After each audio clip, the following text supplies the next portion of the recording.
안녕하세요. 믿고 보는 비평 미시입니다. 저희 민주언론시민연합은 선거기간 언론 보도를 감시하는 4.15 총선 미디어 감시연대에 참여하고 있습니다. 신문 부문에서는 6개 종합일간지에 실린 선거보도 기사를 대상으로 모니터를 진행하고 있는데요. 밑에서는 주간 단위로 선거 관련 기사 중 나쁜 보도와 좋은 보도를 소개해드리려고 합니다. 그럼 시작하겠습니다.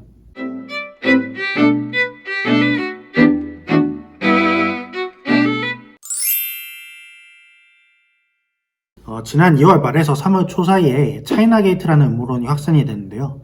차이나게이트가 뭐냐? 조선족과 중국인 유학생들이 친정부 성향 댓글을 조직적으로 쓴다는 겁니다. 이게 처음엔 극우 성향 일간 베스트에 올라온 한 글에서 시작한 건데요. 디스인사이드의 한 게시판에서 이거를 퍼가면서 이런저런 내용을 덧붙여 음모론으로 확대 재생산했습니다. 근데 여론조작을 싫어한다는 분들이 또 조직적으로 네이버 검색어 순위 올리는 건 괜찮았나 봐요. 그래서 3월 1일 네이버 검색어 순위에 차이나게이트가 올라오게 되었습니다. 내용을 들어보면 사실상 문재인 금괴 200톤 뭐 이런 얘기랑 다를 바가 없는데요. 반중국 사이트를 댓글로 달면 나는 개인이요 라는 반응이 나왔다고 합니다. 아니 숨어서 점조직으로 여론조작을 한다는 사람들인데 약속이나 하는데 똑같은 글을 쓴다는 게 말이나 됩니까? 애초에 하우체는 조선족 말투도 아니고요. 정작 가장 큰 조선족 커뮤니티라는 곳에 들어가 보면 현재까지도 관련 글이 2개뿐이고 내용은 그런 게 진짜 있냐고 물어보는 내용뿐입니다. 그리고 이 사람들 한 트위터 이용자를 여론조작단을 이끄는 수괴로 몰았는데요. 이 사람의 팔로워는 고작 5,000명 수준에 불과했고 계정 생성은 2015년이었습니다. 음모론자들은 이 계정이 조선족 계정이라는 증거를 조작하다가 걸리기도 했죠. 그런데 이런 촌극을 또 받아 적은 신문들이 있습니다. 조선일보는 차이나게이트가 네이버 검색어에 올라간 다음날 기사에서 인터넷에 돌고 있는 음모론 내용을 그대로 받아 적었습니다. 그리고는 중국이 다른 나라의 인터넷 여론을 조작한다는 의혹은 처음이 아니다 이러면서 타국의 의혹을 덧붙여 음모론에 신빙성이 있는 것처럼 기사를 썼고요. 동아일보의 대기자 한 명도 이 음모론에 흥미를 보인 분 중 하나입니다. 김순덕 대기자는 칼럼에서 청원 사이트의 트래픽을 빠르게 공개해서 차이나게이트의 허구성을 밝힌 청와대의 반응을 두고 지금까지 청와대가 이렇게 신속하게 나선 적이 있었나 싶다. 중국의 여론조작 여부에 대해 청와대 관계자가 청원 사흘 만에 딱 잘라 부인한 건 이례적이다 라고 했습니다. 여러분들이 기억하실지는 모르겠지만 지난해에도 베트남 청원 조작 음모론이 돌았고 청와대가 트래픽을 빠르게 공개한 적이 있었죠. 청와대는 이번에도 똑같은 방식으로 한 것뿐입니다. 김순덕 대기자는 그러고서는 조선일보와 똑같은 논리로 중국이 다른 나라의 인터넷 여론을 조작한다는 의혹을 들더니 중국 공산당의 통정론작이 어디까지 파고들었는지 국은을 건 실태 파악을 문재인 정부에 요구해야 한다. 이렇게 주장했습니다. 언제부터 우리나라가 일베발 음모론에 국은까지 걸어야 되는 나라가 되는지 참 의문입니다. 미래통합당은 소위 조선족 음모론을 등에 업고 포털 사이트가 게시자의 접속 국가명 표시를 의무화하는 법안까지 제출을 했고 중국발 조직적 여론조작에 수결하며 트위터 이용자 1명과 신원 물상자들을 검찰에 고발하기도 했죠. 보수 언론이 최소한의 의심과 검증도 없이 사실상 음모론을 유포하고 보수 정당은 그 음모론을 제도권에 편입시킨 겁니다. 북한을 악용해 비판의 목소리, 시각이 다른 목소리를 탄압하던 용공의 악몽이 북한만 조선족, 중국으로 바뀌어 되살아나는 것은 아닌지 우려됩니다. 언론들의 익명 취재원 활용이 문제가 된 건 하루 이틀 일이 아닙니다. 3월 2일부터 7일까지 한 주간 선거보도로 분류한 기사 312건 중 익명 취재원이 활용된 보도는 79건이었습니다.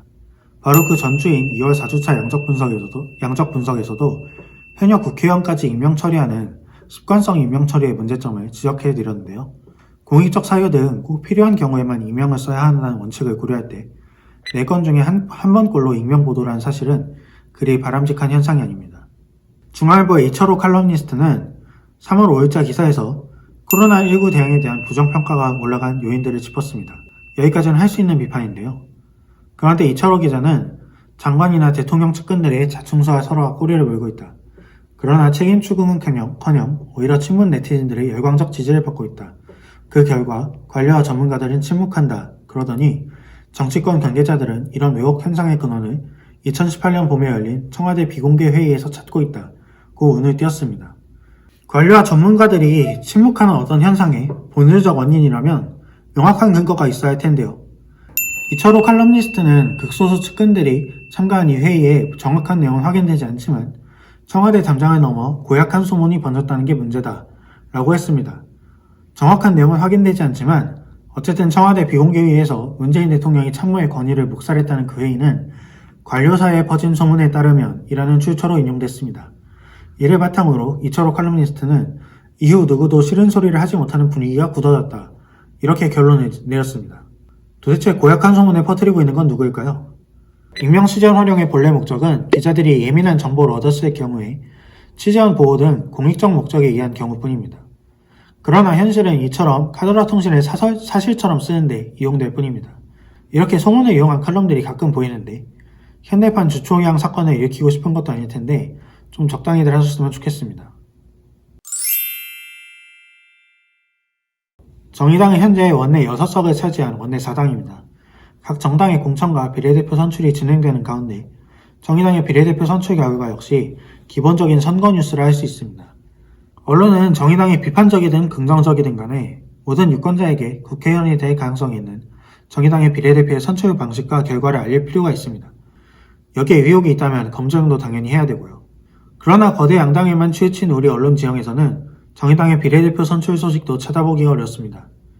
중앙일보는 3월 7일에 기자명도 없는 단신으로 처리하면서 선출 결과만 조그맣게 보도했고요. 동아일보는 민주당의 비례대표용 정당 창당과 관련된 기사에서 기사 말미에 한 문단으로 처리했을 뿐입니다. 동아일보 기사의 경우 제목에서 드러나듯 민주당의 비례대표용 정당 창당과 관련된 기사입니다.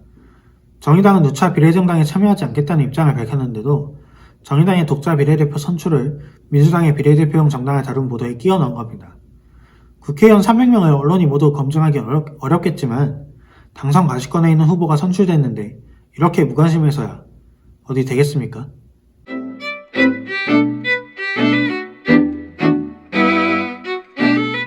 다음엔 더 믿을만한 미디어 비평으로 찾아오겠습니다.